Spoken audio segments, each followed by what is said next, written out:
Bismillah. Assalamualaikum warahmatullahi wabarakatuh. Alhamdulillah. Wassalatu wassalamu ala rasulillah wa ala alihi wa sahbihi wa sallama tasliman mazida amma ba'du. Ahibati fillah, kaifa halukum? اليوم سندرس الفوائد. وصلنا إلى الدرس الثالث, pelajaran ketiga. Pada kesempatan kali ini kita akan bahas dua saja dari bab pertama. Bab pertama ini mencakup 4 hal: rukun-rukun pembagian warisan, kemudian ada syarat-syarat pembagiannya, kemudian ada sebab, kemudian ada penghalang. Kita akan bahas rukun dan syarat pembagian warisan. Yang pertama, rukun al-arkanul irsi, rukun-rukun pembagian warisan. Ada 2, jumlahnya arkanul irsi salah satu. Rukun pembagian warisan itu ada 3. Fa'in fukida wahidun minha lam yatahaqqaq al-irsu. Kalau hilang salah satu rukun ini, maka tidak akan terjadi pembagian warisan. Yang pertama adalah al-muwaris. Yang kedua adalah al-waris. Dan yang ketiga adalah al-haqqul mawrus. Apa itu al-muwaris? Al-muwaris huwal mayyit. Halaman 13 ya kalau di buku. Huwal mayyit itu orang yang meninggal. Jadi ada orang yang meninggal, artinya pemilik harta meninggal. Au al-mulhaq bihi, atau disamakan dengan orang meninggal. Jadi pemilik harta disamakan dengan orang meninggal. Bagaimana keadaannya? Kal mafqudi. Ya. Seperti misalnya pemilik harta hilang sekian waktu yang lama. Di syarat yang pertama, harus ada yang meninggal atau disamakan hukumnya dengan orang yang meninggal. Yang kedua, al-waris, adanya ahli waris. Siapa itu ahli waris? Wal hayyu ba'dal muwaris. Itu orang yang masih hidup setelah pemilik harta meninggal. Ya. Setelah yang hidup, ahli waris yang masih hidup setelah pemilik harta meninggal. Au al-mulhaq bil ahya, atau yang semisal dengan orang yang hidup, itu janin.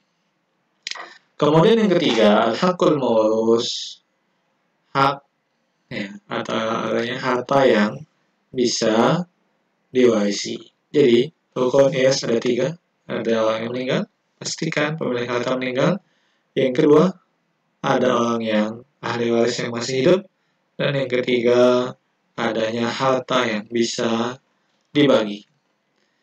Kita pindah ke yang kedua, kita bahas pada kesempatan kali ini, yaitu syarat pembagian warisan. Syarat pembagian warisan ini ada 3. Yang pertama, tahaqququ mautil muwaris. Pastikan pemilik harta meninggal. Yang kedua, tahaqququ hayatil waris. Pastikan ahli waris itu hidup. Artinya ahli warisnya masih hidup. Yang ketiga, al-ilmu bil jihatil muqtadiyah lil irs. Ya, kita mengetahui berapa jatah dari ahli waris masing-masing. Di sini dikatakan syurutul irsi salah ada 3 ya. Dijelaskan tadi, wala yatimul irsu illa bitamamnya. Pembagian warisan tidak bisa sempurna kecuali dengan sempurnanya 3 syarat ini. Artinya 3 syaratnya harus ada. Yang pertama tadi, tahaqququ mautil muwaris. Pastikan pemilik harta atau muwaris meninggal. Ini akan ada istilah terus nih, muwaris.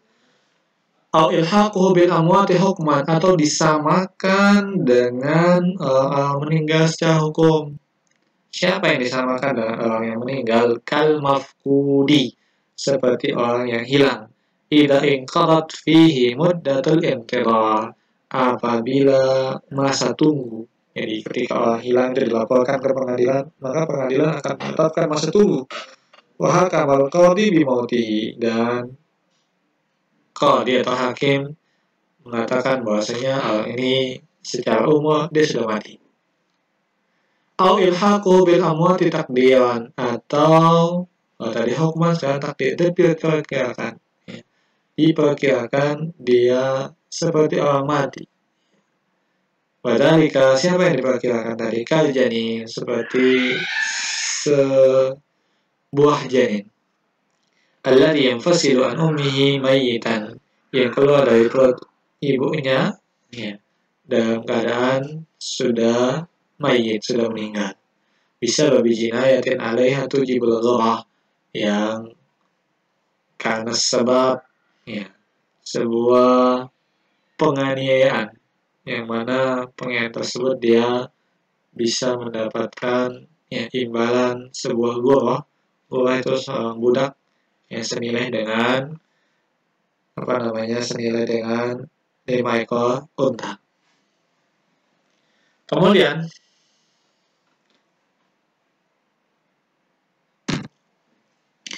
yang kedua, tahaqququ hayatil waris. Pastikan ahli waris itu masih hidup. Kapan? Ba'da mautil muwaris, setelah ahli waris, setelah pemilik harta meninggal. Walau lahdah, walaupun dia hidup itu hanya sebentar setelah meninggalnya ahli waris. Jadi ahli waris itu harus masih hidup ketika pemilik harta meninggal. Liyadkhul al-hamlu idza infasala hayyan hayatan mustaqil. Termasuk ke sini ada al-haml, janin yang lahir dari perut ibu. Ya. Perut ibunya si mayit atau istrinya si mayit. Ya. Janin yang lahir tersebut dia masuk ke dalam ahli waris tadi. Kemudian yang ketiga, al-ilmu bil jihah al-muqtadiyah. Kita tahu berapa jatah ahli waris, harus tahu. Minaz zawjiyah, ya. Apakah dia suami atau istri, awil wala, atau dia yang memerdekakan budak, au qarabah, atau kerabat. Siapa qarabah? Wa ta'ayyunu jihatul qarabah min bunuah. Ya. Dan yang pastinya dapat dari qarabah ini adalah al-bunuah, anak, cucu, dan seterusnya. Wa ubuwah, bapak, kakek, dan seterusnya. Wa umumah, ibu, nenek, dan seterusnya ke atas. Wa ukhuwah, saudara, kandung, sebapak, seibu, ya. Kemudian anak-anaknya. Wa umumah, dan paman saudara kandungnya bapak atau saudara sebapaknya bapak.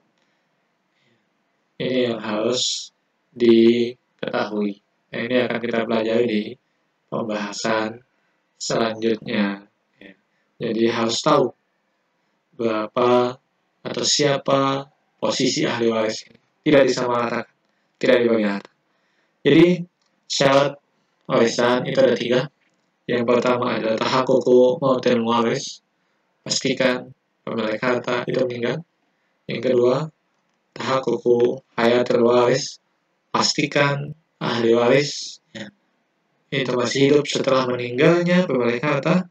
Yang ketiga, ilmu bil jihal muqtadiyah, pastikan ya, apa posisi ahli waris, suami, kak, istri, bapak, ibu, anak, saudara, harus dipastikan. Ini akan kita pelajari selanjutnya. Kemudian terakhir ada tugasnya adalah tulislah di atas lembar kertas 3 syarat dan 3 rukun pembagian warisan dalam bahasa Indonesia, ringkas dan jelas. Kemudian kirim ke Google Classroom, Google Mapel Palette. Ya. Tulis itu kertas, kemudian di foto, lalu dikirim seperti tugas-tugas yang lainnya. Ini saja yang bisa saya sampaikan. Subhanakallahumma wa bihamdika, asyhadu an la ilaha illa anta, astaghfiruka wa atubu ilaik. Assalamualaikum warahmatullahi wabarakatuh.